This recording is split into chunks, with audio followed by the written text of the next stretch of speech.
I'm Emily Hollick, and today I'm going to be talking about energy drinks. Now, the first thing on your mind is, are they healthy?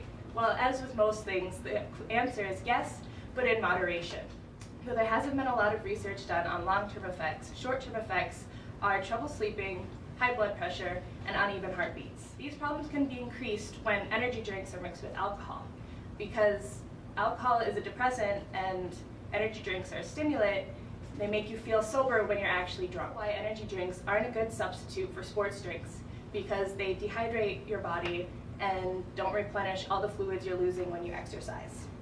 Because of the high level of caffeine, energy drinks are a top choice for college students and those who have to work late. L-carnitine, carnitine is just a compound that basically your body can use for energy purposes. Right, caffeine is basically a nitrogen-containing compound.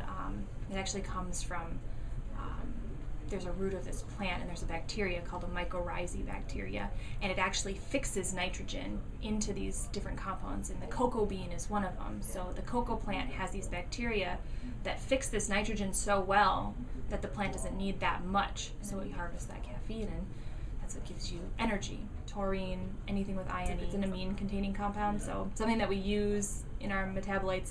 I believe that most people say taurine is an amino acid, which is technically not true, but it's a version of an amino acid. Inositol is something that's in a lot of cellular components. We find inositol, it's basically a sugar, what's called a reducing sugar, and that can sit, we have it on attached to lipids. It's used as a signaling molecule for several cellular processes, and that is responsible for doing a lot of cellular activities that, speed up metabolisms or change something in the cell to make it more active or less active, depending. Glucuronic lactone is, it's a modified sugar, kind of like, I believe there's probably, I see maltodextrin on there. Dextrin is basically a polymer of glucose. So basically, when you're drinking an energy drink, you're basically drinking a ton of sugar and caffeine. The developers of these energy drinks only design them to say, well, what happens to our metabolism, our bodies when we drink one energy drink. But it's not put out there what the effects are with all these other substances. You're combining an energy drink, which gives you high energy. Alcohol is technically a depressant. So what you're doing is you're ramping up one section of your metabolism by slowing down another.